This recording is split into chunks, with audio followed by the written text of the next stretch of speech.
All right. So, hi everyone. Thank you all for coming to the fourth day of our Palestine Liberation Week. A few logistical notes. We'll be taking a short 15 to 20-minute break for people to break their fast at iftar time. We'll have water and dates, as well as some food in the fellowship hall, as we're not allowed to eat in the sanctuary. So you'll eat it there and we'll come back.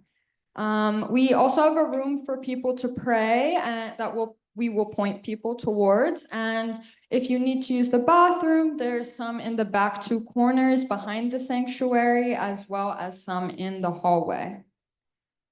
So thank you guys for coming to today's panel, Lessons on Repression and Counterinsurgency, Combating Efforts to Weaken and Divide the Movement. This panel comes at a pivotal moment for the student movement for Palestine. Nationally, growing numbers of students are being expelled, having their degrees revoked, or being outright disappeared, like Mahmoud Khalil, who is still being detained without charge in a process he has likened to the administrative detention our people back in Palestine face. Here in the DMV, 3 schools have become the target of the federal government through various task forces, including GW. And just this past Monday, Georgetown University postdoctoral fellow Badar Khan Suri was disappeared outside his home by the Department of Homeland Security and taken to an immigration detention facility in Louisiana because the fascist state has determined him, quote unquote, deportable for having a Palestinian wife. Understand that this is at our doorstep. In fact, just yesterday, SJP GWU was informed that it was under interim suspension, effective immediately.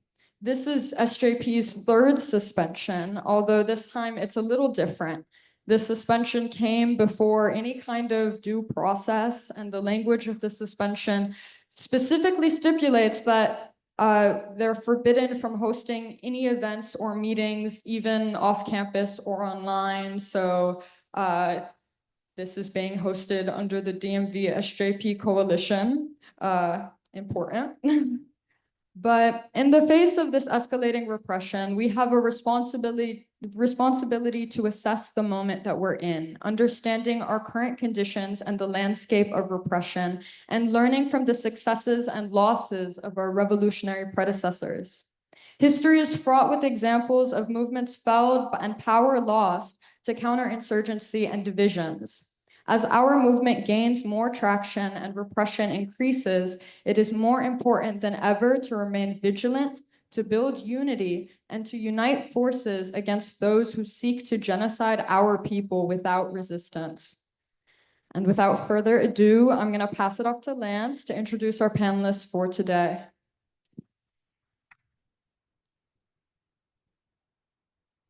So our first panelist today is Erica with the Black Alliance for Peace.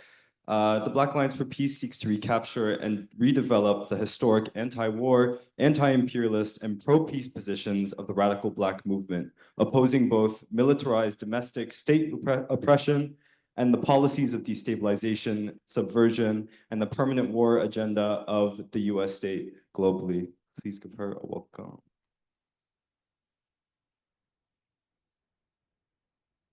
We also have Jamila with the All African People's Revolutionary Party, which is a revolutionary political party based in Africa, working towards the total liberation and unification of Africa under scientific socialism. The AAPRP is an anti-imperialist party that understands imperialism to be the primary contradiction facing colonized Africans wherever they are in the world, whose primary objective is Pan-Africanism with the ideology of Nkrumahism, Touréism, Cabralism, based on the principles of Kwame Nkrumah, Sekou Touré, and Amilcar Cabral. Thank you so much, Jamila.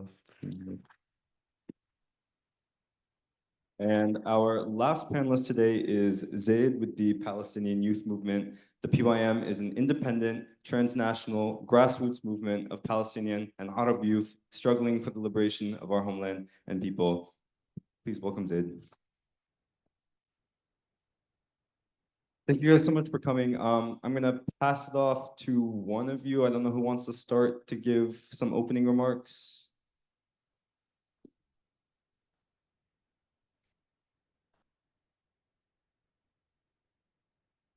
To the question, or we're just talking? Okay. Well, hello. Hi, everyone. As noted, my name is Erica Keynes, and I went back. I guess in terms of opening remarks, I do think it's important because we're using terms like counterinsurgency that we kind of make a baseline understanding of what that is. Because we talk about counterinsurgency a lot, but like, what is it? So obviously, it's a counter to insurgency, right? On a basic level, but what do we mean when we're saying insurgency? And we understand it to be rebellion, right? And this could be aimed at overthrowing overthrowing dictatorships or political grievances, concerns, etc. And the counterinsurgency would be the affront to that. The elements of power, whether it is military or political, that seek to defeat the insurgency. But I think for the purpose of this conversation, I think that when we talk about insurgency or even counterinsurgency, it must be understood within a specific historical, social, political conditions to understand why they occur, right? So when we talk about October 7th, what are the conditions that lead to that? Like, why do we understand that to be an insurgent rebellion and not a counterinsurgent one, right? What makes that something that we should be supporting? Because the legitimacy of its insurgency depends on the perceived justice of its cause, right? So if we know that this is something based on land, or this is a struggle against settler colonialism, right? This is a just fight. This is a just rebellion. So then we see that this is something that needs to be supported. But because it is a just rebellion, it is faced with not just criticisms, but state violence and repression. So that is what we're going to talk about here. And I think, we'll get into more details with the questions so that we can get guided through how we're understanding these things. But I do think it's important that we have a baseline understanding of what it is that we're talking about and why. So thank you.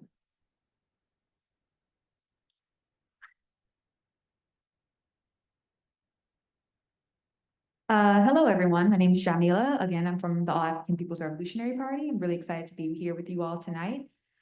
So today, what I'm going to be speaking from is from a perspective of a newer organizer. I actually was developed during the time of the Al-Aqsa flood until still to today. So I'm a newer organizer, but because of this experience, and I was outside every single day, sometimes with some of you all, protesting, but also developing my own consciousness. I really want to speak about the importance of, we always hear about counterinsurgency on the outside, or like COINTELPRO or counterintelligence projects, but many of us are unfamiliar with how we ourselves are products of counterinsurgency, growing up inside of an imperial core or being from homelands that have been heavily influenced by Western ideology, right?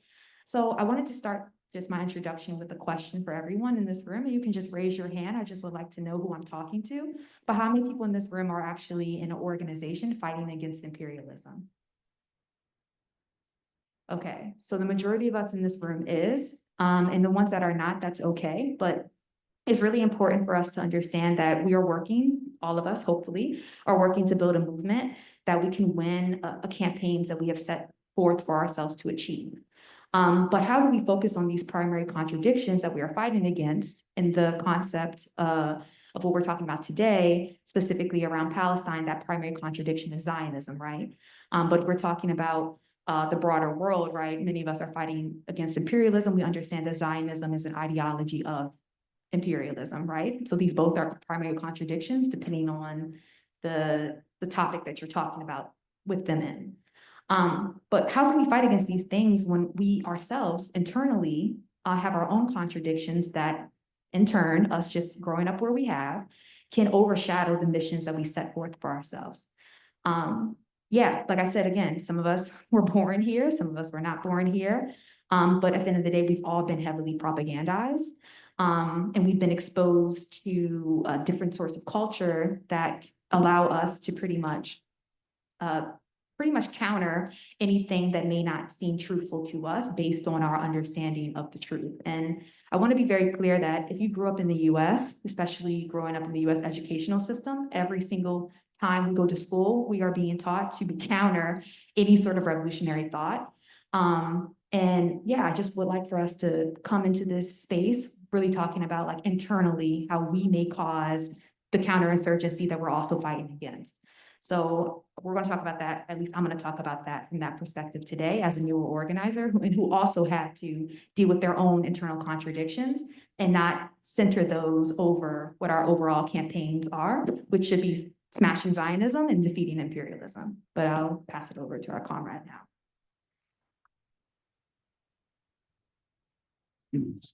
I think that a lot of probably my contributions are going to actually be pretty similar to Jamila's in this space. You know, PYM, obviously, I think that a lot of people have seen us out on the streets, and we've mobilized and organized with a lot of people in this room over the course of the past year and a half. And some of the biggest threats that we've faced to unity and to like building power hasn't even directly necessarily come from the state. It's come from within. And actually, like, I want to, like, one thing that I'll say is Lenin and Abraham Lincoln had at least one thing in common. You know, there's a famous Lenin quote that's something like, the party is a fortress and it can only be stormed from within. And even Abraham Lincoln said, only a house divided must fall or can fall. And even though like that may be, you know, obviously they might not have aligned in any other political thought. That's really what's true. And programs like COINTELPRO, like the concerted effort of the fascist state to repress the student movement in particular right now around Palestine, are primarily attempts to fracture the movement that can only be fractured if there were already cracks in place. And like that's what I'm going to be like primarily talking about and answering maybe like some of the questions from the audience is like along the lines of what Jamila said, like facing what level of propaganda we've been subjected to and like killing the ego and like killing the sense of the individual and reaffirming our commitment to like collective struggle. Because no matter what, like even if like we have the exact correct politic, it doesn't really mean anything if you're an organization of one. So I'll also be talking about like, you know, I cut my teeth as a student organizer with like SJP a few years ago now. Back down in North Carolina. And I can speak to some of my experiences at that time around the questions of unity, around, I think, like some of these things that really come up in student spaces around, especially political purity, insisting that anybody who's in my organization needs to completely agree with me 100%. Otherwise, we're going to fracture the org and then split off into a different one. And the very last thing I'll say about that is like there's questions of internal unity at the point of an organization and prioritizing the collective. And there's also questions of uniting with other organizations as a broad united front. So, you know, the basis on which, for instance, PYM unites with AAPRP, you know, in AAPRP's introduction, obviously, like, you know, one of their objectives is like uniting all of Africa under scientific socialism. PYM doesn't really have a stance on that because we don't need to. And AAPRP doesn't really demand one, doesn't say like, oh, like, are you Pan-Africanist? Yes or no? Then I'll start talking to you. Like we establish what our red lines are. And our red line is the same. Our red line is imperialism. And the way it manifests in our region, the Arab region, is through Zionism. And also impacts Africa, as maybe Jamila can talk to like the AAPRP program. But also like through like outright colonialism throughout African history, obviously. But yeah, I'm gonna be talking about like more so like questions of like movement culture, how to make ourselves as strong as possible so that when we face outright attacks by a fascist state, we can withstand that. But thank you. All right, so the first question we're going to start with and thinking about this moment, right, and I really kind of set this up at the beginning, right, thinking about this moment of escalated repression that we're seeing against the Palestine movement, but also thinking about periods of repression that targeted other movements, or even now that are targeting many different parts of the left or any other revolutionary movements here in the U.S. How should we understand repression, why it happens, and its inevitability as part of a revolutionary struggle? I don't know who wants to go first, but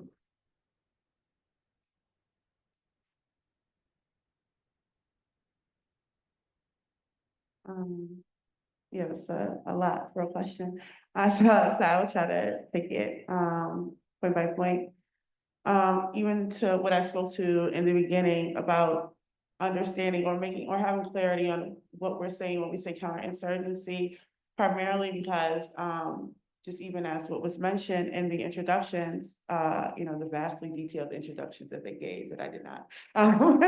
But what was mentioned, just in terms of how we even assessing these things, I think it's important that we understand the sort of dialectics of war, even when we talk about insurgency and counterinsurgency, right? Because war is not just a clash of arms, but a struggle of ideas, ideologies, and material conditions. And this is, so the basis of rebellion or insurgency often lies in the contradictions within a society. So this would be inequality, oppression, exploitation, land, and that creates the conditions for resistance.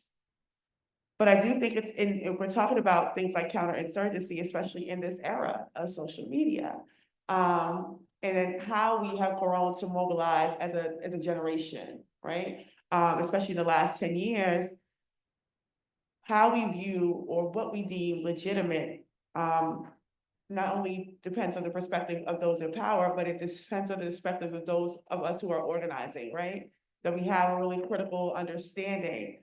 And one of the things that has been kind of an assault to that has been the weaponization of lived experience. So when we talk about battle of ideas, like Fidel Castro has often talked about, that's the war that we are in. When we talk about repression, right? So I do think it's important that we understand how lived experience has been weaponized, especially as we see what is occurring globally. We always often hear, listen to the person from here, listen to this person from here, but it often always lacks or is void of actual material analysis or conditions, which will help us understand it. It's removed from materialist theory. And I do think that's important because it's not just theory for theory's sake. It is scientific, it is an analysis, it helps us understand our material conditions so that when we hear things like lived experience, we know how to break that down because it emphasizes the importance of understanding the objective world as it is, not relying on subjective understandings. Like, because I live in this condition, then obviously that means that's what it is, right? But then that's what lived experience does. But what the argument that I'm making is, especially if we understand repression and counterinsurgency as a war and as a battle of ideas.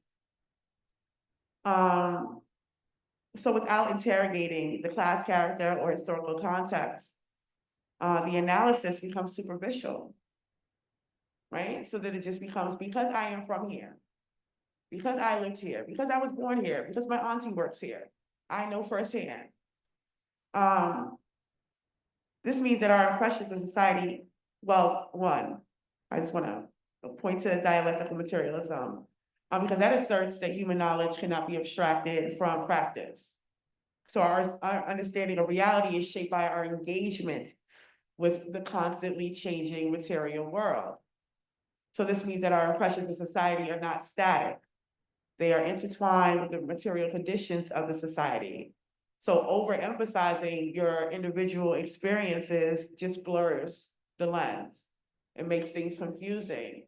And as we can see in the last 15 months in social media, it has intentionally blurred a lot, where we cannot be critical, we cannot ask questions, we cannot investigate. because folks know better, because this is where they're from, and this is how they see it.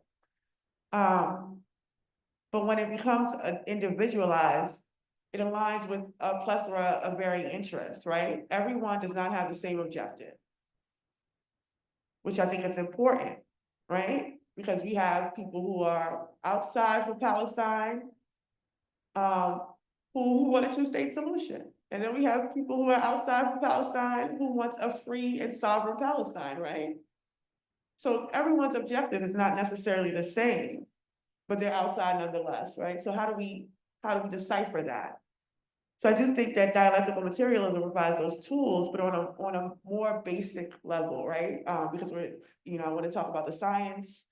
Obviously, I'm a Marxist. But on a more basic understanding, I think it is important that we center the class analysis of our movement and historical truths. We push for political education, continuous dialogue like what we're doing here, because I do think that that does decipher what we're seeing and hearing from what is actually occurring. And I think that helps us move beyond the sort of superficial narratives of a free Palestine and work towards an actual transformational change.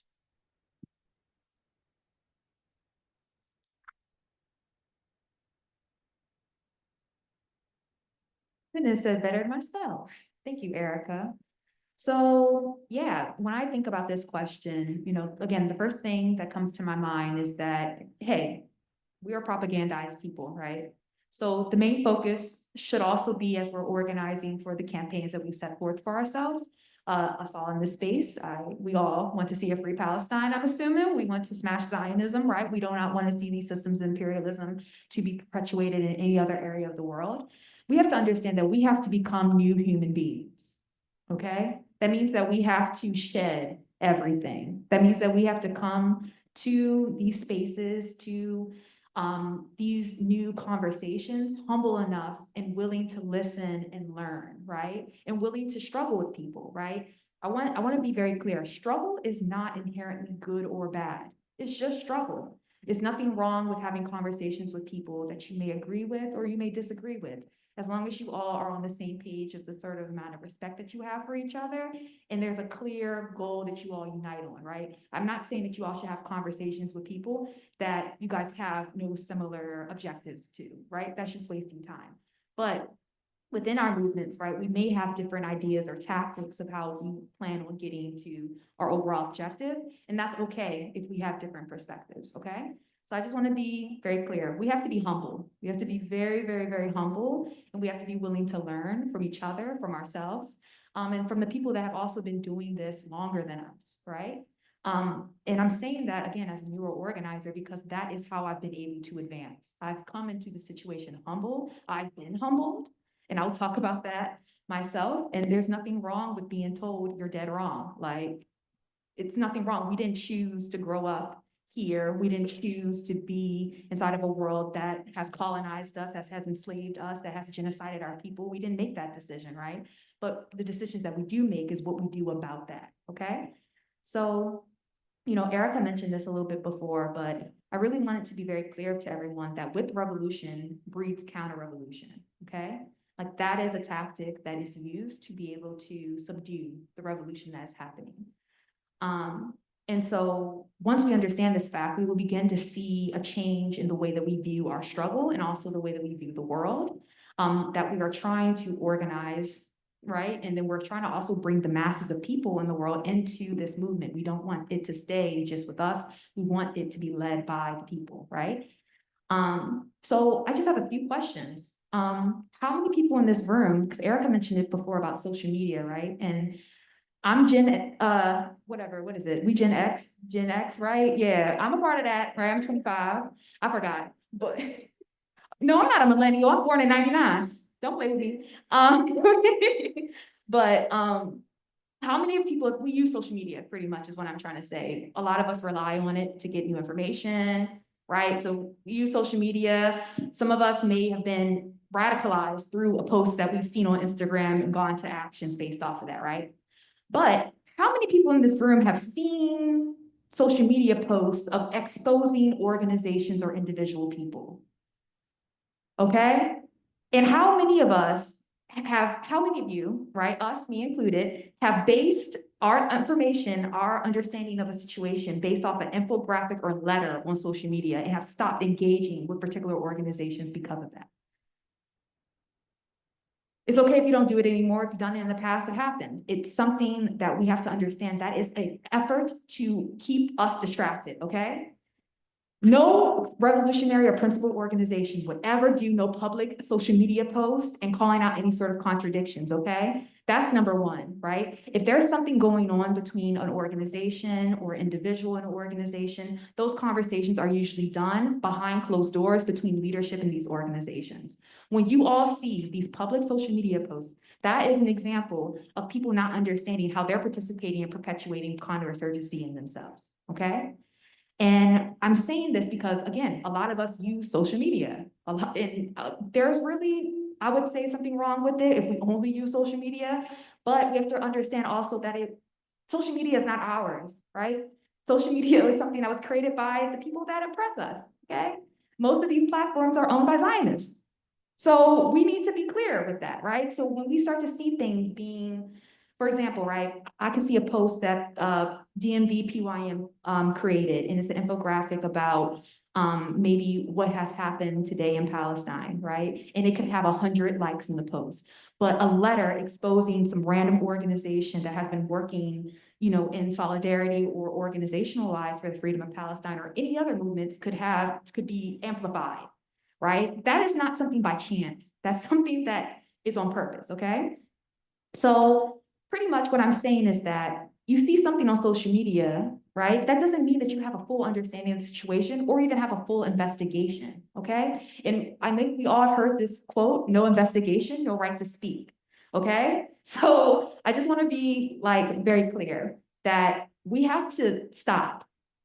We have to stop, all of us. We have to stop with the way that we engage with social media. We have to stop with the perpetuating of lies and situations that we have no investigation on. We have to stop. Why do we pay so much attention to gossip and other methods that are out here that are created to destroy us, right? We have to stop. We have to pause and we have to ask ourselves, one, why do I think this is true? Why am I even engaging in this? Does this have anything to do with the campaign that I would like to achieve, which is smashing Zionism and ending imperialism around the world? If it doesn't, then we don't need to engage in it. Like, it really is that simple, because we are at war, y'all. This is not a game. This is not a movie. This is not something that we are in and out of. Many of you all are students. Many of you all are being oppressed as we speak. So your focus should be on that. All these other things are distractions that are to deter you from your overall goal, okay? So yeah, I just wanted to talk a little bit about that. And I also wanted to talk about an example of when I participated in it very early on organizing. So there was an open letter that was posted by a particular organization that I was not familiar with, but I had heard of. And I just deemed it as, oh, this is 100% true. I will no longer work with these organizations. They are using people, et cetera, et cetera, et cetera. I had no investigation. I was brand new and I had no idea about any of the other situations that happen behind closed doors, or even if any of these conversations were had with leadership in these organizations. Why? Because I was a rank and file member, and really it was none of my business at the time. Like, I think we also have to be trusting of the organizations that we're inside of and the leadership in these organizations, that they will deal with some of these contradictions if they exist behind closed doors, and we may not know about it, okay? And it's really because we don't need to be distracted again from our overall mission. So while I was trying to figure out if this letter was true or not, I was sending it around to different people, distracting people from, again, their overall campaign, which was smashing Zionism, which was supporting you all, which was being involved in the movement against imperialism. I didn't know what I was doing was an example of counterinsurgency, but when I was told, hey, it's okay, we don't know the situation, we don't know what's going on, we have to be a little less reactionary to things, I didn't get it. And it didn't take until a few weeks of political education, of in-person conversations, of being around comrades that had more experience in these different movements and these different time periods of life, right? Some people who were a part of the Vietnam protest student movement, some people that were a part of the anti-war movement. I didn't understand that what was happening was a clear example of counterinsurgency that happens to split us apart and to not unite our struggles together. And yeah, so pretty much what I want to say is that trust your comrades, trust yourself, like really try to ask yourself, why am I thinking this way? Maybe I need to think of it from another way. Stop thinking that things are just good or bad. Like Erica mentioned before, dialectical materialism, but that's really, really important to understand that things just don't happen to just happen. There is a history that has influenced this moment, and there's going to be a present and there's going to be a future that's going to also influence what happens in that. So I'm going to leave that there and I'm going to pass it over to our comrade.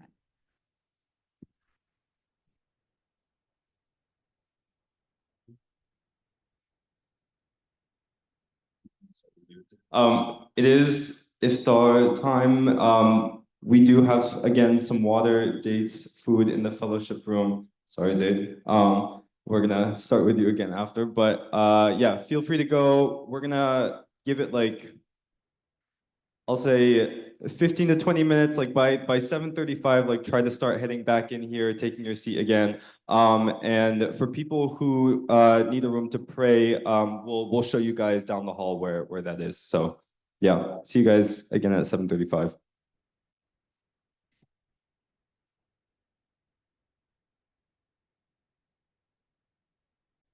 All right, we are going to get started again with the panel.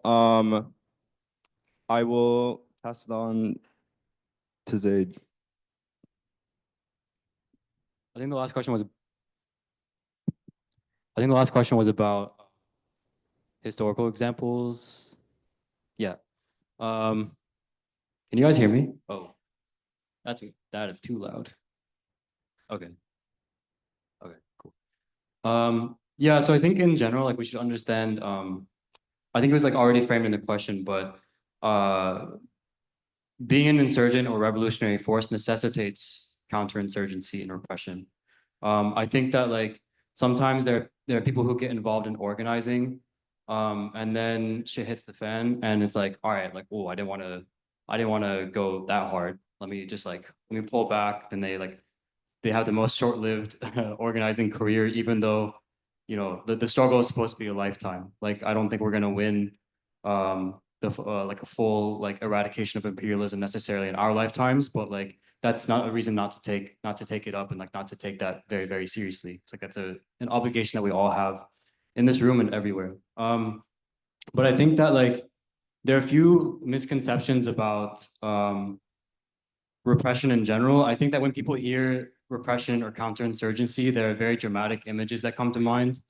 You know, literally like the assassination of Malcolm X or MLK, you know, burning people in their cars in Ferguson, like assassination, throwing people like in jail, like in prison for their lives, you know, pursuing them to the extent that they have to seek refuge in places like Cuba, like with Assata Shakur. But actually, like this is like one of the top levels of repression, and there are so many steps that the state will go to, because honestly, like the state doesn't really want to like obviously assassinate every individual organizer or like throw them in prison for the rest of their lives. They couldn't possibly do that.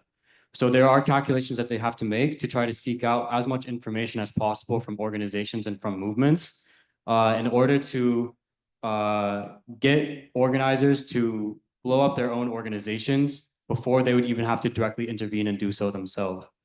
And like as a historical example, and maybe like you know, I'm sure Jamila can talk about this since it's part of AAPRP's history. Has anybody heard the name Stokely Carmichael or Kwame Ture? Oh, what were you gonna say? Okay, I won't say anything. Oh no, you can talk about COINTELPRO. Okay, basically what I'll say is that like Kwame Ture, who was a national leader in SNCC, the Student Nonviolent Coordinating Committee, also a national leader within the Black Panther Party, was forced out of both of those organizations, that organization and that party, because the CIA had snitch jacketed him. or at the FBI, I'm sorry. They had informants within these organizations, and they planted enough evidence on him and like created enough suspicion around him that everyone else around him believed that he was a snitch, that he was working for the FBI, and it forced him out. And like he lived the rest of his life in Guinea Conakry, I think. So this is a direct example. And like later on, like these things come to light when like in declassified FBI documents that actually the people, like one of the ones who was like leading the charge against Kwame Ture was themselves the FBI informant. And that's not to say that even necessarily every organization has the FBI specifically trying to be recruited into those organizations. But there are behaviors that they recognize as toxic, and they recognize as being common to I don't want to say human nature, but being common to the way that we're built up in like this individualist capitalist country, that are very, very normal and very routine, in order to, like I said, destroy these organizations. And those things are, one thing we got to understand is it's all well-intentioned. The stuff that Erica was talking about in terms of identity politics, it's from the position of wanting to be correct. It's not that like people say, listen to Palestinian voices because they think that that's actually incorrect. They think it's correct, but they don't base that in an actual politic. Like I'm part of PYM, I am Palestinian myself. I don't want you to listen to me because I'm Palestinian. I want you to listen to me and like what I'm saying and like agree with it on the basis of like the content of it. Because at the end of the day, if your politic is listen to Palestinian voices, Mahmoud Abbas is the president of the Palestinian Authority, which is the traitorous comprador regime, otherwise like, the subcontractor of the Zionist occupation. They're responsible for assassinating and imprisoning revolutionaries who take up armed struggle, especially like primarily in the West Bank. So that's not a politic. And I think another thing to look out for, obviously when people do like snitch jacketing, which is like accusing somebody of being a snitch, it's well-intentioned because you want to supposedly protect the organization. But you have to keep in mind like just how destructive these behaviors are. And another thing is like virtue signaling. I think a common tendency among student organizers especially, and like new organizers is wanting to be seen to be right as opposed to being actively engaged in like really genuine struggle.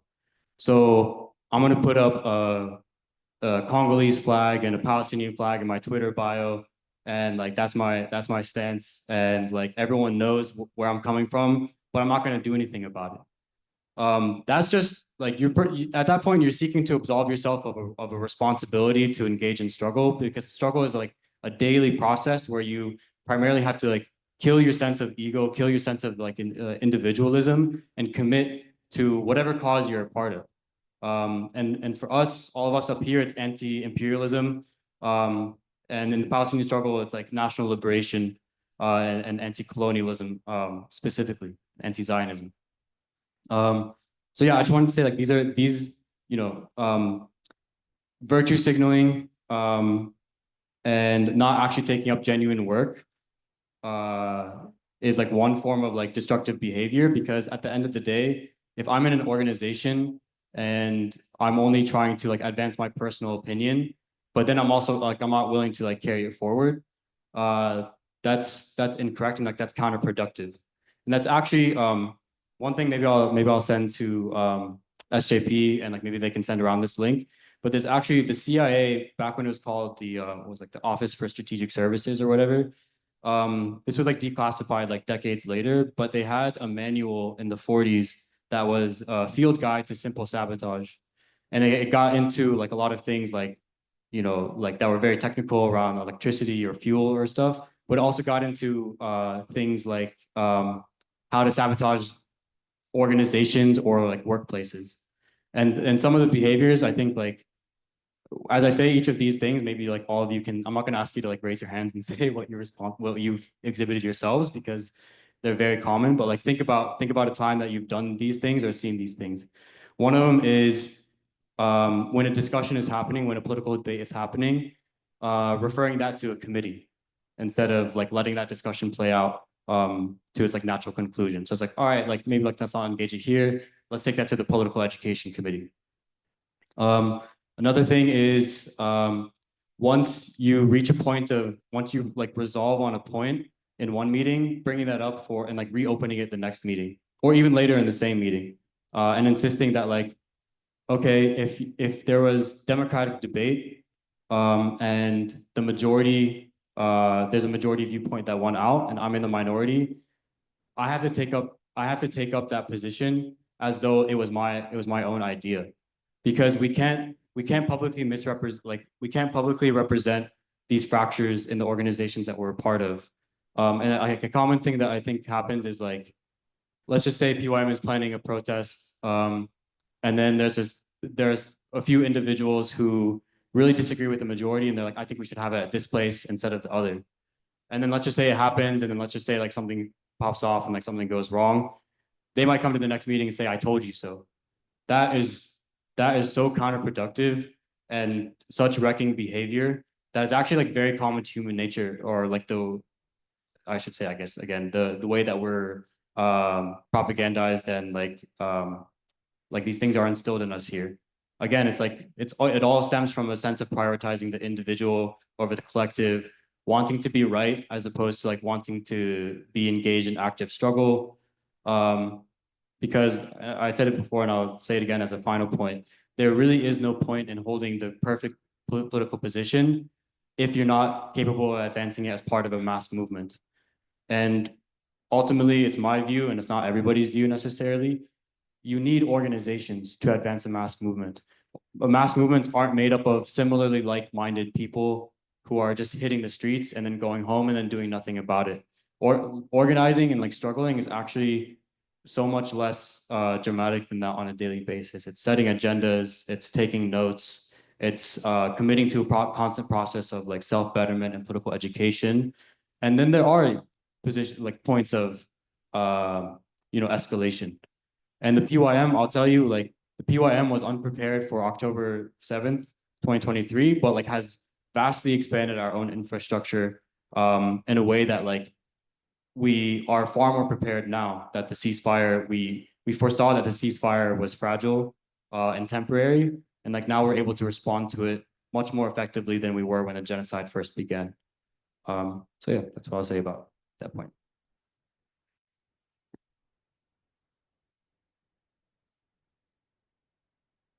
Yeah, that perfectly leads into our next question, what you said about Kwame Ture and also what Jamila said about listening to your movement elders. Our next question is, what historical precedent do we have of repression against revolutionary movements here in our context? And how do we understand the current repression we are facing in a longer trajectory of counterinsurgency here in the United States? What lessons can we pull from these historical examples of counterinsurgency and how people resisted them both successfully and unsuccessfully?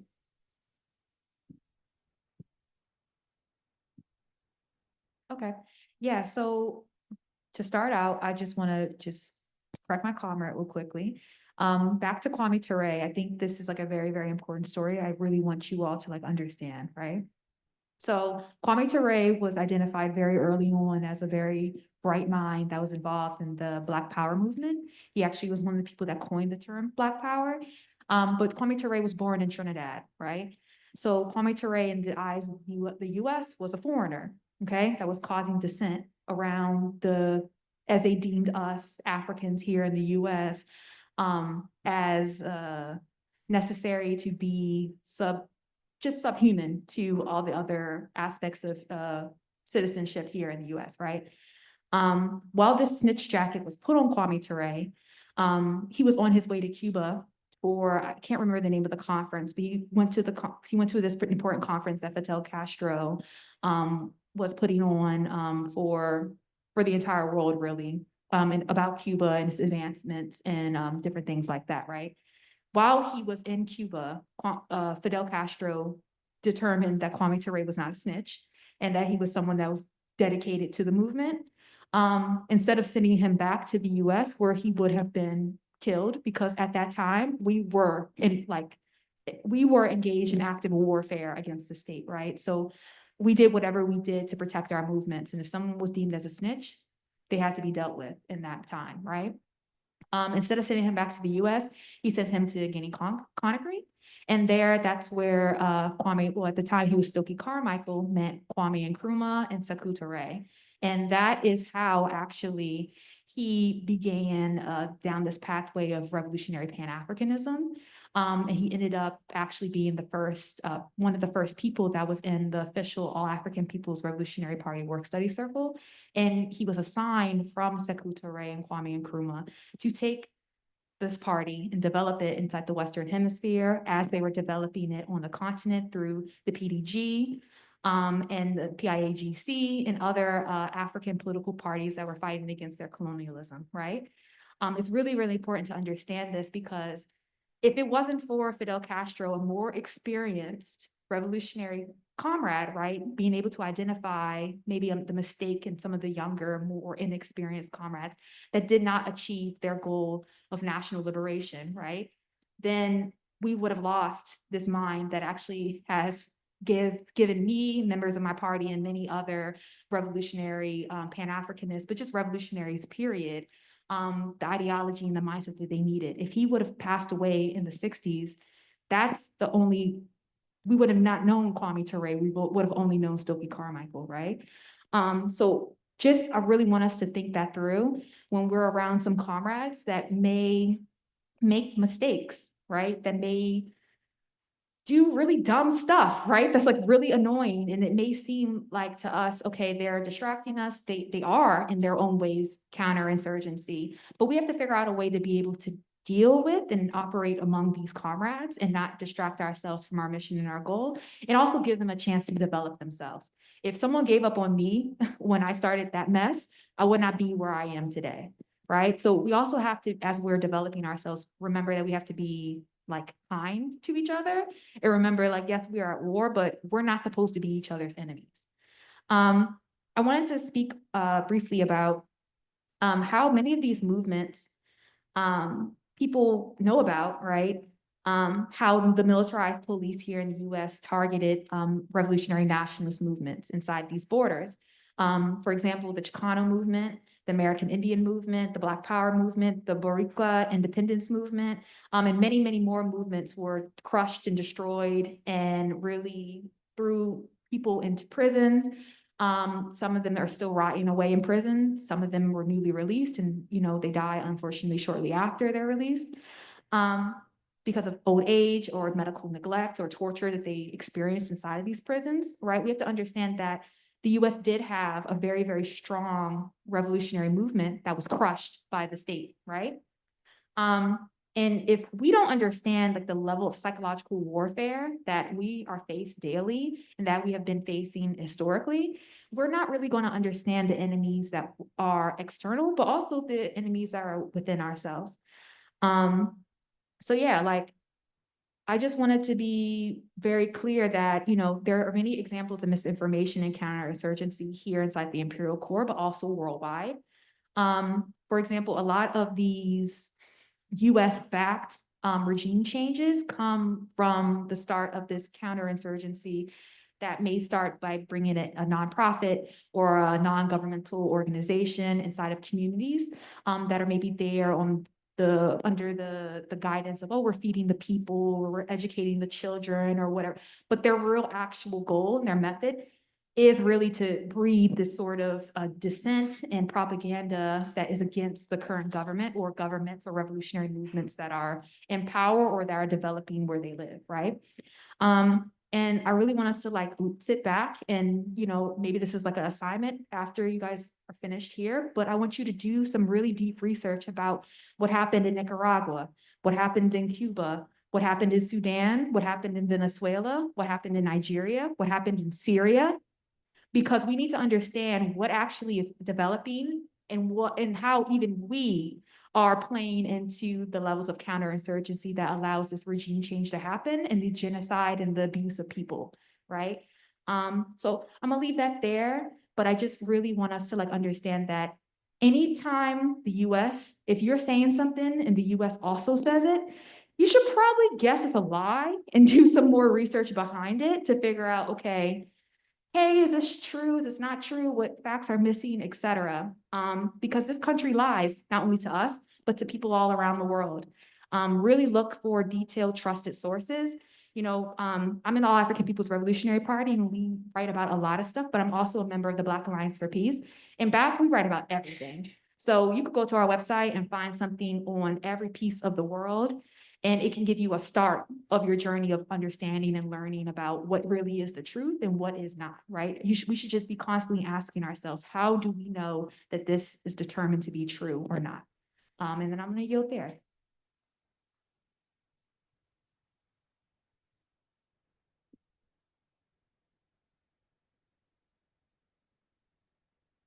Yeah, I'm trying to think of what to add.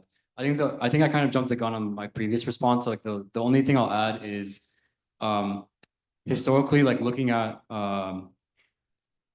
like what we have to recognize about the US is that fascism is here and it's been here for decades. And like it's just been silent. And like with the advent of Trump's second administration, I think that like the face is coming off, and the vast majority of people maybe are recognizing for the first time just how deeply embedded the US like state apparatus and like US imperialism and state sanctioned capitalism is embedded in like every single part of our everyday lives. And I'll come up with like two specific examples. One very, very recent one about Colombia. You know, Colombia, imagine yourself as like a Colombia administrator who generally vaguely is liberal or progressive or whatever, generally vaguely stands on the side of like a free Palestine, whatever that means to you. But then you have to contend with the fact that you've just lost $400 million in funding, $400 million in federal funding. And then the government saying outright, very, very publicly, to get your $400 million back, these are the steps that you have to take. As an institution, you're going to do that. But then there begs the question, why was Colombia an education of like supposed like independent academic research and higher learning or higher education? Why was it taking $400 million in US government funding to begin with? If not for that to be leveraged against them to suit whatever the US imperialist agenda is at the end of the day. So like we have to see like just how dependent a lot of these institutions are in this country, especially when we talk about like, you know, like the US does this all the time when it talks about other places. It'll talk about China. It'll be like the CCP run television outlet. It's like, yeah, but then we're not talking about like all the US sanctioned or financed ones. It'll subtly cast doubts on like the death toll coming out of Gaza, saying 50,000 martyrs according to the Hamas-run health ministry. It's a health ministry. Like, you know, we have a Republican-run Department of Health right now. Nobody around the rest of the world is talking about like the Republican-run health ministry. Like the Republican Party is a party. So like that's a specific like recent example of counterinsurgency in terms of like creating such dependence on what we think of as like independent institutions, but they're really, really not. Like, and like the reason why GW doesn't disclose its investments is it's afraid of it's afraid of it really being out there. Like all of the, like, where does the tuition money go? All of you spend or get scholarships that are like fund what, $60,000, $70,000 per year per head. Like literally what is that going to? And then the other like more historical example I'll just mention very quickly is in terms of like crushing the Black Power movement in the United States. There are a lot of different tactics that the state uses. Like where I talked about like assassination, we talked about snitch jacketing, and like we talked about the fact that like these things like really destroy organizations. And I can't remember the statistic, but like somebody should really look this up. But by the dissolution of the Black Panther Party, it was something like 1 in every maybe 5 members was an FBI informant or something like that. But then there's the other point where the state recognizes, okay, we can't possibly crush this so publicly anymore, we have to start giving concessions. And those concessions aren't real forms of power. And like that's where you might have like the emergence of like a Black middle class and a Black political class that then gets elected to the halls of Congress and joins the Democratic Party. Again, like well-intentioned and like whatever, but we can talk about like, you know, reform versus liberation and all that stuff. But like this is what happened to the Black Power movement. All these revolutionaries who had gotten together, who were either killed, were either forced out of organizing, forced abroad, kept up the struggle. There are plenty of people who have kept up the struggle, and there are like plenty of elders, especially within BAP and the All African People's Revolutionary Party, that have done so. And then others that have honestly, let's face it, like sold out. And this has happened in the Palestinian struggle as well, with Oslo. We talk about Oslo a lot, the Oslo Accords. The Palestinian community in the US used to be so organized. There wasn't a single, we didn't have a single sector in society where you couldn't be part of a union. We had a general union of Palestinian students, we had a union of women, we had an agricultural workers union, we had all of these things, whatever, you could be organized along this basis. And GUPS, the General Union of Palestinian Students, only accepted Palestinians, and it had tens of thousands of members in the US alone. And then what happened is there was a political class within the Palestine Liberation Organization led by Yasser Arafat, which went to the negotiation table and then made so many concessions and then committed to a state building, a neoliberal state building process that betrayed the national liberation process. And that made it so that since the time of Oslo in the mid-90s, up until, you know, frankly, SJP, there wasn't really like an area of organization for Palestinians. Maybe there's like religious, and then you're going back to like religious institutions, like people are organized around like these communal institutions. But we were stripped of, you know, political consciousness in a way that the PYM, like we understand it as like one of our critical interventions is to reclaim the role of Arab youth and Palestinian youth in our national liberation project. So yeah, that's like the one thing that I'll say is like people who choose to stop organizing because for whatever reason, maybe it's a tactical decision, we can't really know like the intentions, they choose to commit to a reform project as opposed to staying on the true path of like liberation and anti-imperialism.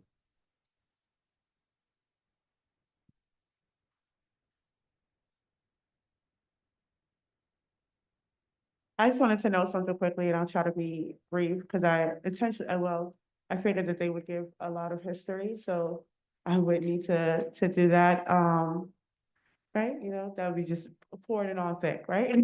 But there is one example that I do think is kind of prominent right now, and would speak to it. I don't know how many of you are familiar with Maurice Bishop and the Grenadian Revolution. So in 1973, Maurice Bishop was the leader of the New Jewel movement, which was justice, equality, welfare, something with an E in liberation, I'll look it up. But it was a Marxist-Leninist organization, or party rather, Stalinist leaning in particular. They came into power by overthrowing Gary, who was the leader of Grenada post-independence movement. So it was a big deal for the Caribbeans. It was several islands having their independence movement, but inevitably a lot of them were neo-colonial movements, like Gary. So he was exploiting the people, exploiting the land, and Maurice Bishop and Bernard Cord, his friend, his childhood friend and ideological partner, and he was, I think, the second man in command in the New Jewel movement. They overthrew Gary, they put him on house arrest, and they proceeded to carry out the revolution. And they believed in two stages. That's why I said they were like Stalinist leading. They had like this two-stage revolution kind of concept of overturning Grenada. And I think within 15 months, illiteracy rates went down. Women were on equal footing. So there was a lot of advancement. And then it was the end of the revolution. So not much is talked about specifically around the end of the revolution. When I first read Maurice Bishop Speaks, Fidel Castro, does the introduction, and he goes in on Bernard Cord, right? But then Bernard Cord, once he gets out of jail, I think in 2013, he wrote a book that I think folks should read, because what actually happened there, we all know the US invades Grenada, et cetera, but that happens after the assassination of Maurice Bishop and two of the leading members of the New Jew movement that was carried out by other members of the New Jew movement, allegedly under the instruction of Bernard Cord. And this is, I think you spoke to this a bit in terms of like the ideological splits. This became an incident primarily over one struggle. Should we have an airport or not? That was the struggle. Should we build this airport or not? Because at the time, the US was gunning for Grenada, and you have to understand Grenada, Cuba, and Nicaragua at that time was a triple axis of threat. Now it's Grenada, Venezuela, Venezuela, Nicaragua, and Cuba, but at the time it was Grenada. And what made Grenada even more interesting is that it was an English-speaking Black nation, right? It was an African nation. And so the fear was, because Maurice Bishop has come to the US quite a few times and talked with students, the fear was, and many of the Panthers and revolutionaries at that time moved to Grenada during the revolution. And the fear was that this would spark something in the US. So the US was attempting to tie Grenada in the airport directly with Cuba, because they were already tackling Cuba. And the conversation was, do we need to be putting so much pressure on Grenada at this time? We are a tiny, tiny island. We don't have a show of arms. They didn't even have an armed struggle in their revolution. They literally just walked in that man's house and said, you can't leave, right? Which is a different kind of revolution that we're used to, right? So they were not equipped to fight the US, which was what the argument was. And from that struggle and the inability to kind of work through that struggle, it amassed in deaths, and they lost their revolution. And here we are 30 plus years later with a progressive leader that is not Maurice Bishop, but it is as good as they've gotten since. And I say that to say, like, I think that those are really important examples, because the counterinsurgency itself doesn't always, the calls ain't really coming up from the outside, the calls coming from inside the house. Most times, right? And so it's really understanding, when Jamila says, struggle isn't inherently good or bad. For me, I think struggle is necessary, right? And we're not always going to agree, but there are points of agreement that we can make. But what happens when we don't agree? And I think you speak to that, right? Like then it's the splits, right? You go your way, I go my way. But if we objectively understand the contradiction or the primary contradiction, why don't we're gonna split and split and split and split and split until when? And I do think, even to the point of those splits, what I do think is interesting, because we see that in Haiti, and this is not during the revolution, but their second attempt at a democratic process in 2004 with Aristide, and then it became the student movement. And this is why I talked about insurgency and how we're assessing insurgency with a class context, because what makes something legitimate? And when we see the Palestinian students, right, we could also see the use of the weaponization of students in Cuba, the use of weaponization of the students in Ukraine, right? So what makes these students specifically insurgency we should be getting behind? Is it because they're students? Is it because they're youth? And that's essentially how they push out much of these color revolutions, through NGOs, hey USAID, hey Ned. But this is a lot of what they do. So we do have to be clear about these things. You know what they did in Cuba in July 2021? Because the Africans here in the US kind of, carried that water for that with the, Cuba's anti-Black, et cetera, et cetera. But they were using hip hop, and they were using NGOs and art and music. And they were setting up programs for Cuban children to help them, get a better understanding of the world through art and music. And those same artists created that same song that was supposed to be leading the counterinsurgency of about what, 200 people of that? Did you see when Cuba was out there for Guantanamo Bay? You see how many people showed up? That was not the people that showed up that day. That's how it was reported in MSNBC. That's how it was reported when maybe one or two of them got arrested and they just so happened to be African. And then it became Cuba's African is anti-Black, Cuba's a carceral state, that kind of language. Like the weaponization of language, the weaponization of narratives. I think it's really important for us to really assess through and understand. Because it's not enough to say like NGOs are bad, because some are, some aren't. I mean, objectively, they shouldn't exist. Thomas Sankara tells you the man who feeds you, you can't, you know? So objectively, they shouldn't exist. People should be sovereign, and they should have the ability to take care of themselves as sovereign nations. But they do exist. And what does it mean that they exist? Why does USAID and NET have programs at HBCUs? What is the expectation for our students? Why do they have them at any university? What is the expectation for the students? So I do think that that's important, especially as we see the repression tapped into the universities, right? Because a lot of these academics and a lot of these students, they have their own contradictions, their own internal contradictions. And aside from that, that does not make the repression any less. It does not make what's happening to them any less. And it does not make them any less of an example. If they could do it to you, I mean, clearly the US has no friends, because if they could do it to you, they damn sure could do it to us. But the point I'm making is like, we do have to be a little more critical and lean into the history, study these movements. Like there's things that we think we know or we may have heard of. I know folks like you wanting to speak to that. I don't think it's a coincidence that you also wanted to speak about Kwame Ture. But I think it's an important history to understand what happened with Kwame Ture, just like what happened to Nkrumah. Because that was an instance of counterinsurgency, just like what happened to Maurice Bishop, what happened to Huey Newton, what happened to Assata Shakur, what happened to Elaine Brown. We keep going and keep going and keep going and keep going.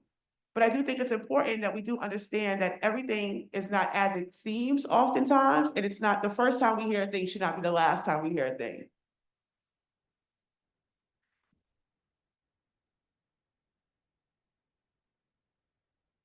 Yeah, thank you guys for that. So we spoke a lot about kind of you know, a lot of these different tactics of repression and counterinsurgency, both these, you know, like direct violent tactics from the state, but also the way that these, you know, ideological incursions and the sowing of division and mistrust and individualism and like the role of propaganda and all of that. But yeah, so we spoke to this a lot. I want to give you guys an opportunity to speak to, you know, any other, you know, tactics of division and counterinsurgency that you haven't talked about yet. But also ask the question, how do we resist this repression? How do we resist this propaganda and counterinsurgency? And how should we understand the role of organization, movement culture, anything else in resisting repression? I can start for a second. I think like there are a few examples that have already been brought up. You know, Jamil was talking about social media. I think that there's a tendency now for people to trust anonymous accounts more than they trust somebody that like they are speaking to face, which is like really, really harmful. Like if you want, like an organization's intentions aren't really that unclear. But like there are people like who engage in a lot of these like counterinsurgency tactics online. Again, even if they are well-intentioned, the way to hash out like these disagreements and these differences is not in the comment section of Instagram.com. It's you talk to a person directly, and like that's pretty uncomfortable. Like honestly, like the number of like what this country teaches us as part of like the sense of individualism is conflict aversion. And actually, you know, like you said no investigation, no right to speak. Another thing that Mao said is you can't keep like unprincipled peace. Like it's a form of liberalism, unprincipled liberalism, when you know that your comrade is doing something wrong and you won't say it directly to your comrade's face. If you believe that, you have to commit to like actually raising that like in a really timely way. If you're hashing out like a political debate in an organizational meeting, it can get pretty tense. But like at the end of the day, everyone should know like what their North Star is, like what their compass is.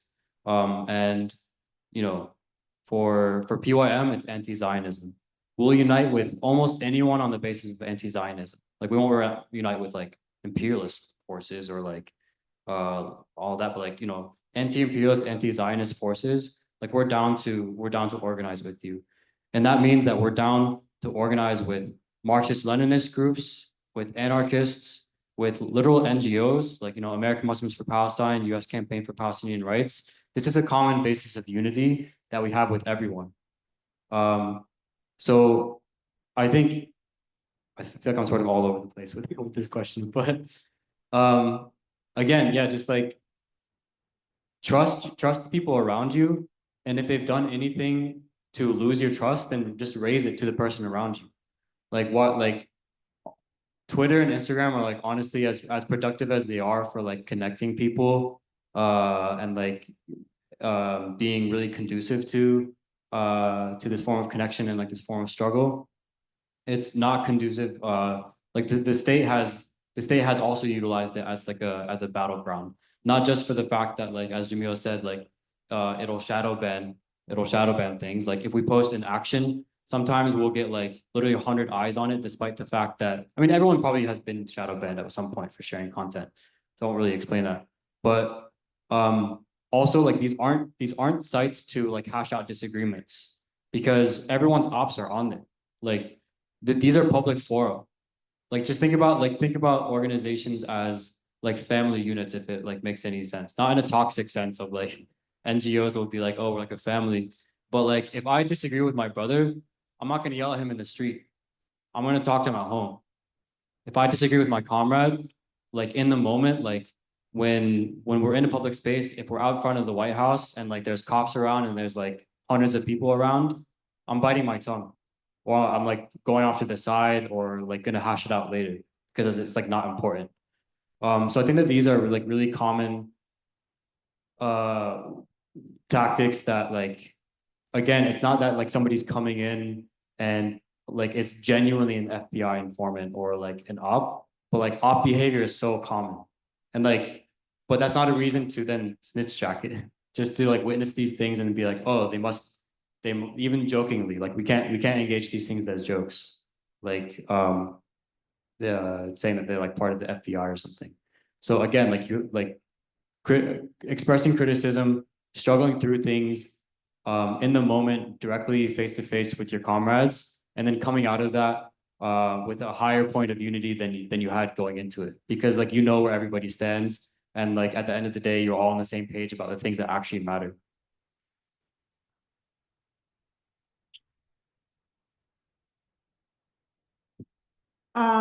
Well, just for the sake of things that we weren't able to speak about, I am going to try to talk about this in a succinct form, just for time's sake.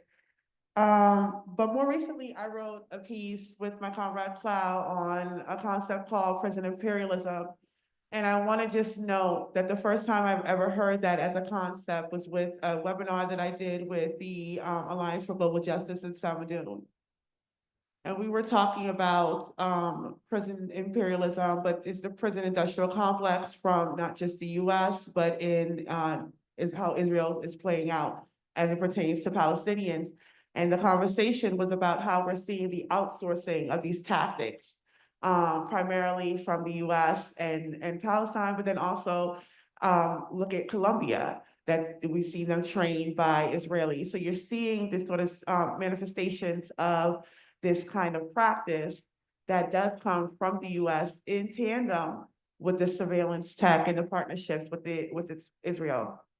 And I do think that's important now as we're talking about repression, because we're not just simply repressed, we are also facing violent disappearance, right? There's a countless amount of people at this point, whether they have anything to do with Palestine or not, that are just getting swept up, right? And it just seems to be easier to say, yeah, they were protesting on behalf of Hamas. It just is easier for them to do, right? But I think even to your point of points of unity, the way that dispossession or migration rather is being discussed in this frantic way as a reaction to Trump really kind of just allows us to really interrogate what even really is happening, right? Because this is not a Trump thing. Mamadou was facing this last year. right? We know countless people that were facing deportation just for speaking out. But this has also been a practice since Obama in this way, this sort of snatching people up off the street kind of thing, because it's happened to my uncle. And as bad as Louisiana is, Texas is that bad, because that's really where they send them to, like, before you wait. So I say that to say that these are the sort of points of unity that we should be raising and speaking to, especially when we talk about counterinsurgency, especially when we talk about repression, right? Because then what does it mean to protect one another when these things are happening? Like, what is the network that we're building against this? We understand clearly at this point around the deadly exchange program and the money that's going into this, but there should also be a very strong connection to ICE. And I feel like we're kind of missing that right now as we're panicking and you know, posting about the next person to be snatched up. There is no conversation about the training of these ICE officials by the IOF. This is part of the deadly exchange. The surveillance that you're seeing happening on Columbia's campus is through the IOF. Baltimore City, the surveillance that, because Baltimore, I think, is second to Atlanta. The amount of surveillance, all sponsored or paid for by if not the IOF, Israeli private companies and entities. And these are not the conversations that we're having. So when we're talking about like these sort of material conditions and bringing them home and having this sort of class analysis, that we can really push people into an understanding of why we would even be out there, why students are out there. If we're sort of dismissing that or dismissing these points of unity, then we're going to stay stagnant. We're not going to be able to bring more people in. I think that with the conversations that we have been having over the course of months, and I say we with PYM and SJP and APRP and BAP, has been around how we really interrogating these conversations around anti-Blackness, like, right? Because there's an obvious need to address it, but to what end, right? And how much of it should we be distracted from? But I say that to say, that's our point of unity. That anti-Zionism, these are the points of struggle that we're coming to the table and saying, well, what are the ideas? What can we do? What do we need to do? What is the direction that we need to go objectively? Because we understand that at the other end of this is that counterinsurgency. And we don't have this collectiveness. The other end of it is that we're all going to jail, or we're all getting deported, apparently. US citizen, not US citizen, everybody is liable at this point. So there has to be, in terms of what we're thinking about and thinking through, and how do we move forward, it has to be more of these sort of organization to organization connections, building out networks, not networks simply to mobilize one another, but networks to actually activate. How are we discussing these things when we leave here? Who are we talking about any of this to? And I think that that's important. How are we having those conversations? The first instance that I remember us working with PYM directly was, we want to talk to you all. We would like you all to come and talk to us about the history of Palestine. And we had almost 100 people show up for that. Like, earnestly, one of the largest events we ever had. And that was our first, because people want to know. And people are interested in finding out what's happened. But we also understand people are indoctrinated and we're propagandized. And people are scared to death. People are earnestly scared, especially if they've never done any of this before. It only takes the one time. You know, people like me, who has been called genocide denier and a plethora of things, because you take hardline positions, hardline anti-imperialist positions, are more prone to dealing with those kind of attacks. But someone who's just coming into this because they earnestly care about Palestine is not prepared to be snatched up. They're just not. And they're going to make the choice, their individual choice of what's best for them. And I think where we intervene is the part where we say, this is a collective struggle, this is a collective strike, this fight, and we cannot do this without you. And I think that's the way that we need to start approaching one another in terms of how we stepping through the counterinsurgency. Because I agree, it is a lot of, I don't want to go on my rant about communities, but there is a lot of kind of, nobody's having interactions. People are creating the spaces they want to be in so they can avoid actually interacting with others. And because of that, we're just seeing we're circling the drain, circling the drain, circling the drain, and we're not going forward. And we really need to think about how we're moving forward.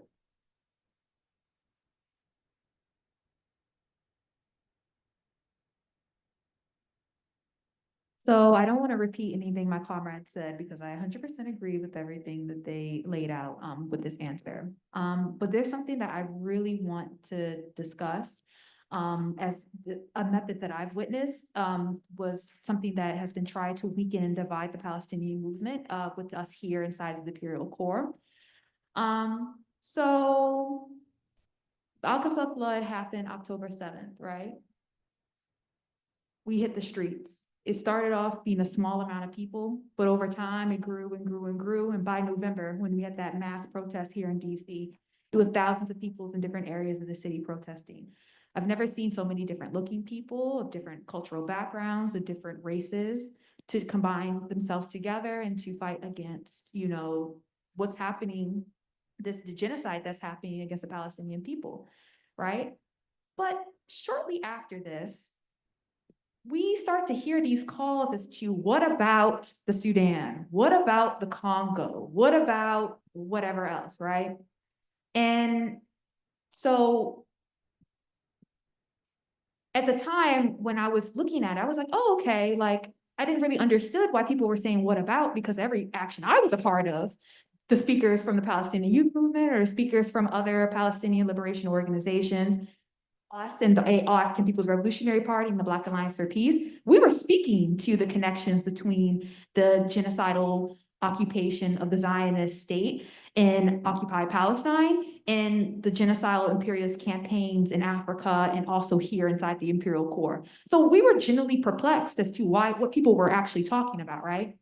But in reality, what we started to observe was this was not something that was a real actual criticism. This was something that people were trying to do to disengage and separate all of our struggles, right? And I know that you all have witnessed this at your different universities and your individual conversations with some of your friends, because unfortunately this call to, oh, Arabs are anti-Black or Arab imperialism or the Arab slave trade, all these different things, right, that just are historically inaccurate. If you picked up a simple book, W.E.B. Du Bois wrote a book called World in Africa. I really recommend you all read it. It was written over 50 years ago, and he writes in the book, he writes very long, y'all, so ride it with him, but he mentions over and over and over again in whatever language that he was using at the time that there is no such thing as Arab imperialism, okay? Like the reason why it frustrates me so much is really because this was used as a tactic to separate us, Africans here in the US, from our brothers and sisters in Palestine. Palestine is the mouth that opens Africa up to the rest of the world, okay? So Palestine historically and Africa have always been connected. They've always been related. We have Africans in Palestine. There are Palestinians in Africa. This was before these colonial borders even existed. We traveled back and forth between this piece of land, and it united us as a people. You know, I mean, with Asians and Africans, right? New people were created off the combinations of our cultures, right? So it's really, really important to understand the historical similarities, and really we've always been in solidarity with each other. You can go back to when the first Nakba happened. Who was outside speaking up against SNCC?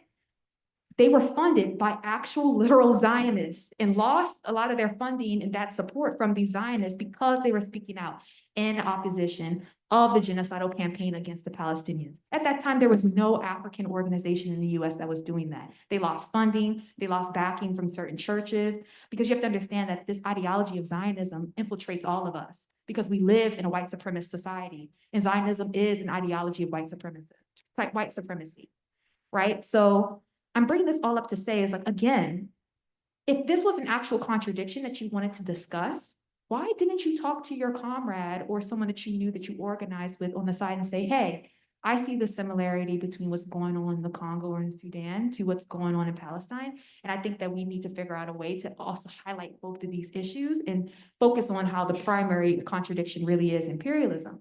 Why couldn't you have that conversation with someone that you deemed as a comrade? So, you know, I'm bringing this all up because it's constant in every single situation that we have. We talked about Cuba and the mentioning of anti-Blackness. We talked about this Blackness leadership class. People will speak out against and say, oh, this Palestinian student group was anti-Black, right? But a literal genocidaire, Kamala Harris, will come to their campus and they will support her, get people to come out and come to her events, encourage people to vote for her. What does that mean inside of our families when we have people that are perpetuating xenophobic or anti-Arab rhetoric? Does that mean that we should expect for Palestinians to be against all African people because we have contradictions inside of our own communities? No, we are a colonized people. We're going to have contradictions. Us Africans have been colonized for over 500 plus years. This stuff is not going to go away with the snap of the finger. It's going to take time, okay? And we should expect that the same to all of our brothers and sisters that are also colonized. We can't keep on holding ourselves to this unrealistic expectation. We are human beings, right? We're not perfect and we're going to make mistakes. But if we just hyper-focus on our differences, there's no way that we're going to unite with each other. And that's what we need. We need to unite. There is no other answer to what's going on and what we're facing. So to say what's the role, what we do today of the organization and movement culture and resisting oppression, well, we have to be educated. We have to keep learning. Learning is nonstop until the day that we die. We have to keep developing. You will meet an elder that started off as a Black nationalist and today is a freaking Pan-Africanist. It takes people hundreds and hundreds of hours of development to understand really what they think and where they're coming from. And sometimes it is your environment is the reason why you think the way that you do. And that environment changes, you're exposed to different things. I also want to say that we cannot stand idly by, right? If someone is doing something unprincipled and we know them, right? We have a good relationship with them, call them. Call your friend, call your comrade and say, hey, I'm a little confused about this post. I don't really understand where you're coming from. Can you explain it to me? And listen, they can be talking about something all the way off the charts, but that simple conversation can sometimes change the trajectory of what the future is. And sometimes it doesn't. And sometimes that person is just reactionary and you can leave them where they're at and keep it going. Because really the goal and our mission is to smash Zionism and hopefully one day to end this imperialist system that's keeping us all oppressed. So anything that distracts y'all from that mission, it should be treated as a distraction, just period. And yeah, again, revolution is a process. After it's won, the education will not stop. We're learning every single day, and we're gonna learn and unlearn and relearn. And we have to be humble and willing to leave ego at the door and become, like I said before, new human beings so that we can finally unite against these systems that are destroying us.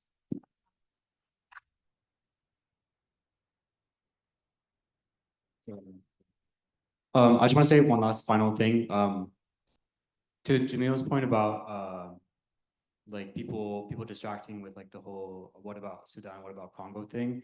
I think actually it's a collective responsibility that we all have to recognize what is the struggle that has the most revolutionary potential at any given time in history and to run to it.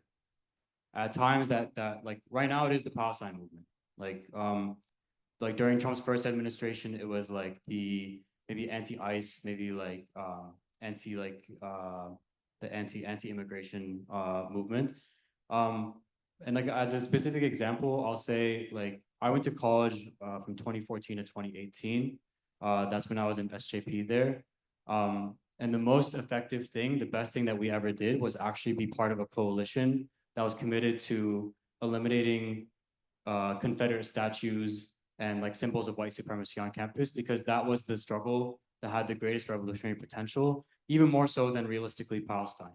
Palestine, we were doing teach-ins, maybe it was bringing out 50 people, maybe 100 if we were really, really lucky.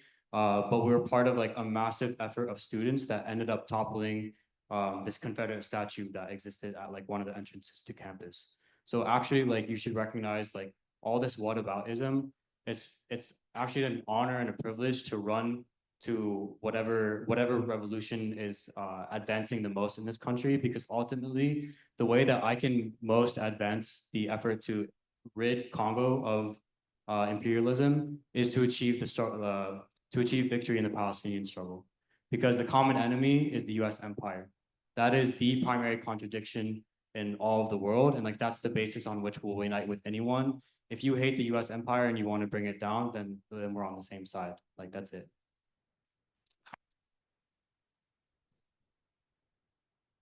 Thank you guys so much. Will you please give these panelists another round of applause?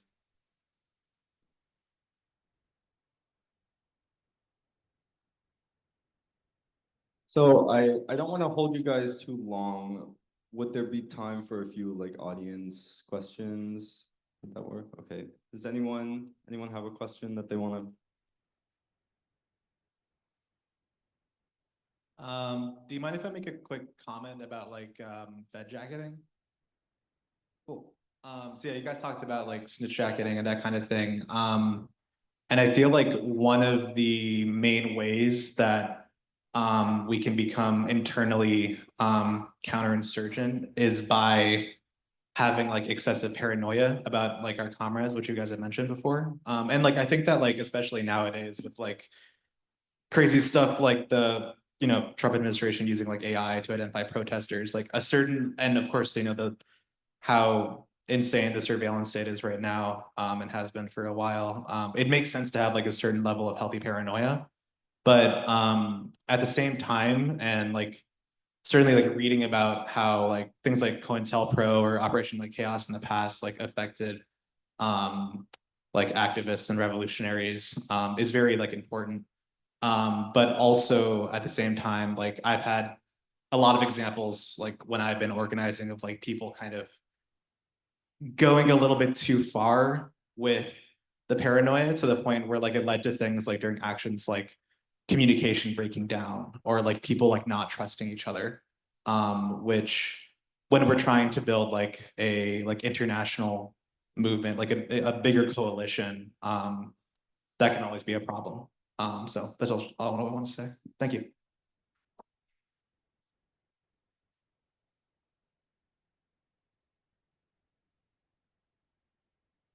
Yeah, I think what's important too is to note that even in those instances where we talk about like the Black Power movement or even the Black Panthers specifically, there were many instances where they were wrong. And they snitched on people who weren't. They just did not like, or they didn't agree, or they were suspicious. But there's I think a prominent example of that in Connecticut with Erica Hudgett, and her husband, and at that time, and then also AIM. AIM has examples of that. So that's why we say like it's not. Sure, we can look at the history and say one out of five, which we should really look into that because it's my understanding there's a lot of people who claim they were Panthers that might not have been. So, but I mean, 1 out of 5 is a good amount, right? But that might not necessarily be the case. So what does it mean to investigate that? And then also you have Panthers to this who are elders now who do not get along. They just simply since 1973. They just simply do not get along, right? So then again, to that lived experience point, like if this is something that's a personal thing and not really a political thing, how much should we be taking into that, right? Or how much should our political opinions be informed by that just because of who they were? So I do think it's important to just kind of reassess those kind of things, especially as we look at them as examples, because they did make mistakes. And I do think it's also important to investigate the mistakes that they made.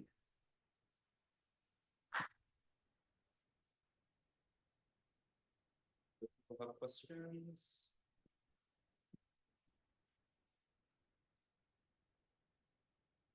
I really enjoyed the point on like how we're all like a propagandized people that like Jamila said. And I think something that I've really been thinking about is how we unlearn behaviors that prevent us from engaging in struggle, and also how we create structural conditions in our organizations that allow us to engage in principled struggle. I'm wondering like what are some characteristics or like of your organizations like structurally, or like behaviors that you cultivate in your organizations that allow for people to engage in struggle, especially when we're bringing on new people constantly, like base building for people who have never been exposed to something like that before or never done that before.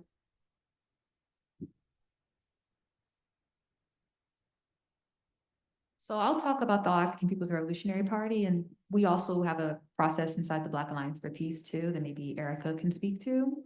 But in All African People's Revolutionary Party, so we are a cadre organization, but we're also a mass party. So we understand that we have all different types of people coming into the party, and expressing interest of the party. So really how we start off is we always start off with the orientation of our party's ideology, of our objectives, of our line. We're very, very, very clear about that. And most people still don't understand it after the orientation, and that's okay. That's why we have work study. And so work study is a process of where we meet twice a month, at minimum for 3 hours. Sometimes it can go up plus 6 hours, depending on what circle it is. Inside of these circles, we have an ideological section where, while we're not inside of these meetings, we have a book list that we use, and we use this book list to help us build our ideology. So we're reading it on our own, and then we're coming back together when we have these meetings and we're talking through what we read, right? And then I'm gonna go back to that a little later. Then after that, we have our geopolitical section / current events. And so in there, we assign ourselves like a geopolitical piece, maybe an article, a video, a podcast, etc., that we can discuss what's going on geopolitically around the world, or even here inside of the Imperial Court. Again, my organization is based in Africa, so we have circles on the continent, we have circles here in the Western Hemisphere, we have circles in Europe. We actually are creating a circle right now in Asia. So, it really does depend on the circle and where they're going at. And then current events is like, okay, what's happening currently that we want to talk about? We can just talk about it in that moment. And then after that, we also have party affairs. So we're talking about, okay, what's the new memo that came out? What's a piece that we wrote that we didn't read? What's a meeting that's coming up? Or we have things called committees. So we update ourselves on what's going on in our individual committees, because everyone in our circle is assigned to committees, because that's how they activate us being involved in the party very, very early on. And the whole point of this all is to help people develop their consciousness, right? We understand that this can't be done individually. It has to be done in a collective. And really that varies depending on the circle, right? Like I'm very lucky, my circle where we meet in person, and we all came from different perspectives, but we just had our 1-year anniversary of our circle yesterday, actually. And so it's funny because now majority of us unite on pretty much everything. We're just trying to figure out how we got to that point of understanding where we're at. So I would just say it really is political education, constant, ongoing, nonstop political education inside of the organizations, organized in a way where, let's say maybe a topic comes up where people don't agree or people don't have an understanding. Well, it doesn't really matter what we individually think, because if we're members of this party or we want to be full members of this party, it comes down to the line. So if our opinion doesn't agree with the line, then that means that maybe this is not the party for us. You know what I mean? And that way it kind of adjusts people to understanding my individual idea or perspective really doesn't matter versus the collective understanding of what we're a part of. So that's a little bit about what we do in the party. I've watched a lot of people develop through the process, and I think it works. It's like nonstop, and a lot of other revolutionary socialist, Marxist, or scientific socialist organizations have a similar process as well.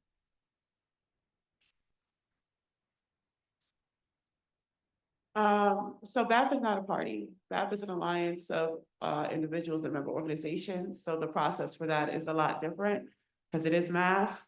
So in terms of BAP, we have everything from liberals to revolutionary Pan-Africanists, right? So what does it mean to politically educate on such a broad scale? And I do think it's with consistency and development structures that could allow for that. Because the little story that Jamila was telling earlier, yeah, that was me who made her stop. But I say that to say, like, it is developing those kind of relationships where you can have those conversations where you can be like, that's not really for you to know. If we're telling you that it's good, it's fine. And then explain it to her, like, what's being done, you shouldn't really be engaging in that. Like, it's not that deep. But then also, like, even with doing that, like, I think it does help to kind of ensure that people understand why they're here. There's I'm also an editor of Hood Communist. So when we started Hood Communist blog, one of the things that we would always tell people is join an organization fighting for the liberation of your people. Join an organization, join an organization, join an organization. And people did. And now there are people in organizations that they don't know why they're there, or they don't know what the organization does, or they don't know their purpose in the organization. But they know they joined. And I think that's where a lot of confusion comes from, because even if it is an organization that you've joined, what was the investigation before you joined it? Like, is this the right fit for you? Do you feel like you're developing in this organization? So I think asking those kind of questions beforehand is really important to figure out, is this where I need to be? Because there's people in BAP who might not even know that BAP is an anti-imperialist organization, because it's a mass organization, right? And really anyone could just go online and sign on and become a member, pay your dues, but become a member. So it's that simple. But what do we do when we have an influx? And that's what happened in 2020. 500 members joined in the summer of 2020, joined an organization of maybe 100, maybe. So what does it look like to create that infrastructure? A lot of it was building while we're in the air. Like, we're literally putting this plane together while we're flying it. And then figuring out, a lot of it is risk. A lot of it is taking chances. Some things do not work, but I do think what has helped us is summarizing what we've done, so that we can kind of move forward with, okay, so that didn't work, but this worked. This worked, but that didn't work. And you kind of get a better idea. And I do think that helps develop members, even on different political scales, because they get closer to understanding why they're even there. And I think that is what the disconnect is, that we have people who are not really sure why they have joined the organization or what they should be doing in that organization.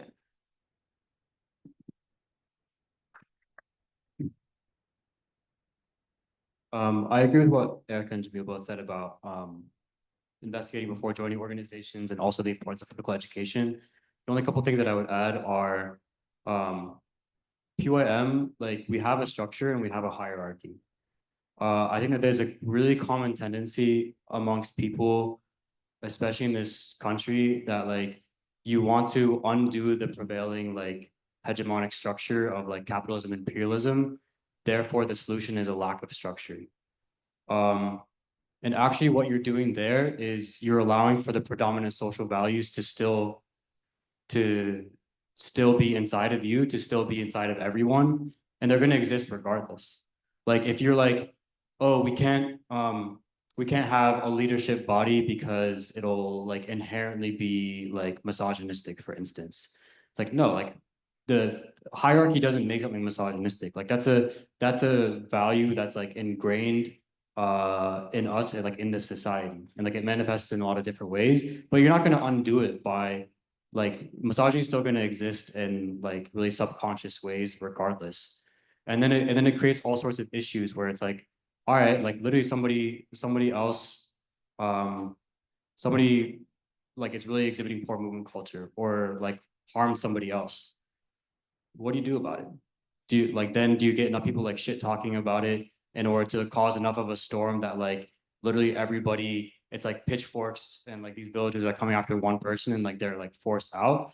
You need to have like a structure and like a leadership that's entrusted with carrying out decisions, that is guided, like that is tasked with like steering the ship, but isn't the only body that's like engaging on questions of like strategy or politics. Like that should take place at all levels of an organization. There should be democratic aspects to it, and there should be like more centralized aspects to it. Like the democratic aspects are like, you can have free-flowing debate and discussion, and then maybe a vote at the end of it. And then the central aspect of it is like, there's a body that then sets the priorities based off of like what that democratic debate was. But otherwise, like you're really like an organization without a structure is like is a contradiction that like is not sustainable at all, and like that's gonna die within a few months. And like I think that's very, very common amongst SJPs. I think I had another point about, the last thing I'll say is, when people are joining organizations, I think that it's a really positive sign, and like people should really exhibit this attitude of being very, very curious and open-minded, as opposed to being like, to becoming a new party member, to becoming a new organizational member and being like, we need to do this, we need to do that, we need to do this. And it's like, hold up, like actually, we tried that last year. And like, here's the reasons why it didn't work. And like, that's the benefit of being in an organization. Otherwise, we all have our individual experiences, and we're not reflecting like an accumulation of experiences and lessons that like, that's what the benefit of an organization or a party does. AAPRP can go back in its history, 50, 60 years, and recognize like this was something that was tried, we dropped it for this reason, and now we don't need to like try it again because the conditions haven't really changed. You might like, you're gonna run up against a brick wall if you're like coming into an organization being like, oh, I've seen it from the outside. Really what we need to do is like shift it in this way. Like, no, like really just approach it from a position of curiosity.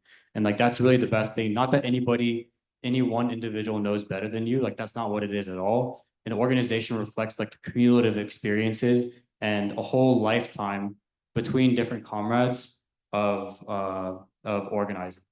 So like, I could be an organizer for like 50 years, but if I'm a part of an organization of even 20 people, that's like, I don't know, you can have like 1,000 years of organizing experience between just that smaller group of people. But yeah, that's the last thing I'll say. Do we have any last other questions?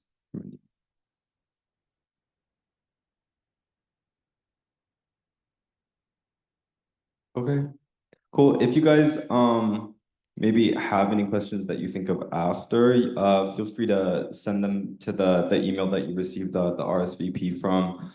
Maybe we can work something out that way. But yeah, thank you guys so much for coming. Thank you to our panelists for being here. And, oh, do you want to announce that?